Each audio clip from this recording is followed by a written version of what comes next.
আসসালামু আলাইকুম, শুভেচ্ছা, স্বাগত। সম্মানিত দর্শক, এখানে একটা সংবাদ হলো আপনার যে ফিলিস্তিনি ভাইদের উপর ফিলিস্তিনের গাজায় যেইভাবে আহ, আক্রমণ হচ্ছে ইসরায়েল কর্তৃক, যেভাবে বোমা বিস্ফোরণ এবং এই পর্যন্ত খুব সম্ভবত কোট 50,000-এর উপরে আহ, মানুষ মারা গেছে, নিহত হয়েছে। তার মধ্যে বহু সংখ্যক শিশু এবং মহিলা মানুষ আছে। ওই ব্যাপারে বাংলাদেশ ব্যাপী আজকে পুরা বাংলাদেশে ওই আর প্রতিবাদে, ওই যুদ্ধের প্রতিবাদ বিরুদ্ধে আর কি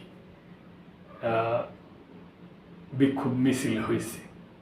ওই ব্যাপারে সংবাদ, ইসরায়েলের আগ্রাসনের প্রতিবাদে ঢাকার মার্কিন দূতাবাসের কাছে কাছে বিক্ষোভ। ফিলিস্তিনির গাজায় ইসরায়েলি বাহিনীর নৃশংস হামলার প্রতিবাদে এবং ফিলিস্তিনিদের প্রতি সংহতি জানিয়ে ঢাকার মার্কিন দূতাবাসের কাছাকাছি কয়েকটি স্থানে একাধিক বিক্ষোভ মিছিল হয়েছে। আজ সোমবার বেলা 11টার দিকে এসব মিছিল শুরু হয়। বেলা 1:45টায় এই প্রতিবেদন লেখার সময় পর্যন্ত বিক্ষোভ চলছিল। বেলা 1:45টায় মার্কিন দূতাবাসের উল্টা দিকের পদচারী সেতুর সামনে ইউনাইটেড ইন্টারন্যাশনাল ইউনিভার্সিটির একদল শিক্ষার্থী বিক্ষোভ করছিলেন। তারা গাজায় ইসরায়েলের নারকীয় হামলার বিরুদ্ধে ক্ষোভ জানিয়েছেন।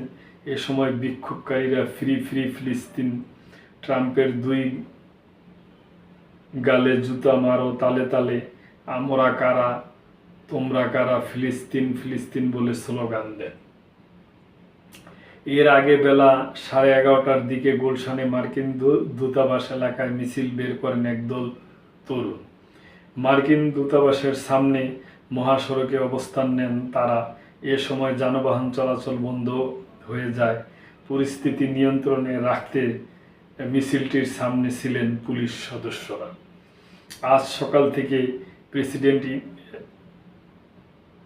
Precedence university of information technology and science and Bangladesh নৌবাহিনী কলেজ ঢাকার শিক্ষার্থীরা পরে মার্কিন দূতাবাসের সামনে মহাসড়কে অবস্থান নেয়। পরিস্থিতি নিয়ন্ত্রণে মিছিলের সামনে ছিলেন পুলিশ সদস্যরা। আজ সকাল থেকে মার্কিন দূতাবাসের সামনে অবস্থান নিয়েছেন সেনা সদস্যরা। তারা এক ধরনের মানব প্রাচীর তৈরি করে রেখেছে। ওই এলাকা দিয়ে যাওয়া মানুষের তল্লাশি করা হচ্ছে।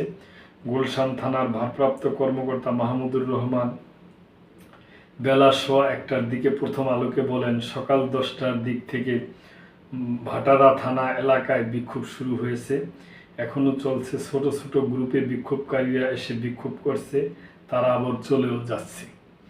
মার্কিন দূতাবাসের সামনে বিক্ষোভকে ঘিরে দূতাবাস এলাকায় নিরাপত্তা জোরদার করা হয়েছে। নিরাপত্তা নিশ্চিতে এলাকাটিতে কঠোর অবস্থানে রয়েছে সেনাবাহিনী, BGP, APBN, SB, CID, police ও গোয়েন্দা বাহিনীর সদস্যরা। এছাড়া নিরাপত্তা জোরদার করা হয়েছে গুলশান এলাকায় থাকা অন্যান্য দূতাবাসগুলোতে। নিরাপত্তা জোরদারের বিষয়টি নিশ্চিত করেছে পুলিশের গুলশান জোনের এসি আলী আহমদ প্রথম আলোকে বলেন। তিনি বলেন, ফিলিস্তিনের গাজায় গণহত্যা বন্ধের দাবিতে বিক্ষোভ করেছেন অনেকে, সেজন্য এখানে দূতাবাসগুলোর নিরাপত্তা জোরদার করা হয়েছে। এখানে পুলিশের পাশাপাশি সেনাবাহিনী, বিজিবি, সিআইডি, এসবি, গোয়েন্দা সংস্থা এবং ডিপ্লোম্যাটিক জোনের নিরাপত্তা কর্মীরা আমাদের সঙ্গে কাজ করছে। হ্যাঁ দর্শক,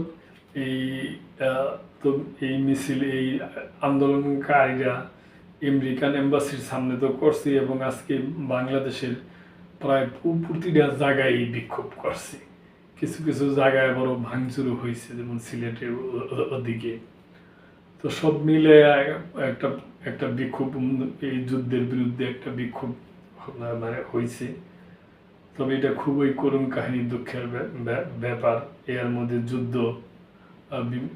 চুক্তিতে যুদ্ধ বন্ধ ছিল, কিন্তু আবার শুরু হয়ে গেল। এখন এটা আমরা আশা করব যে পৃথিবীর যারা নীতি নির্ধারক আছে, যেমন যুক্তরাষ্ট্রের প্রেসিডেন্ট ডোনাল্ড ট্রাম্প সাহেব এবং অন্যান্য কর্মকর্তা এবং আমাদের মুসলিম দেশের যে নেতা, এরা সবাই আলাপ আলোচনা করে যুদ্ধটা যত তাড়াতাড়ি বন্ধ করা যায়, পারস্পরিকভাবে দুইটা দেশ দ্বিরাষ্ট্রভিত্তিকভাবে এটা আর শান্তিতে বসবাস করতে পারে, এইটাই এখন আমাদের আশা। তাও এই যেন হয়, এই জন্যই আমরা আশা করে রয়েছি এবং আশায় বুক বেঁধে আছি। তো দর্শক, আজকে এই পর্যন্তই। ভালো থাকবেন। আল্লাহ হাফেজ।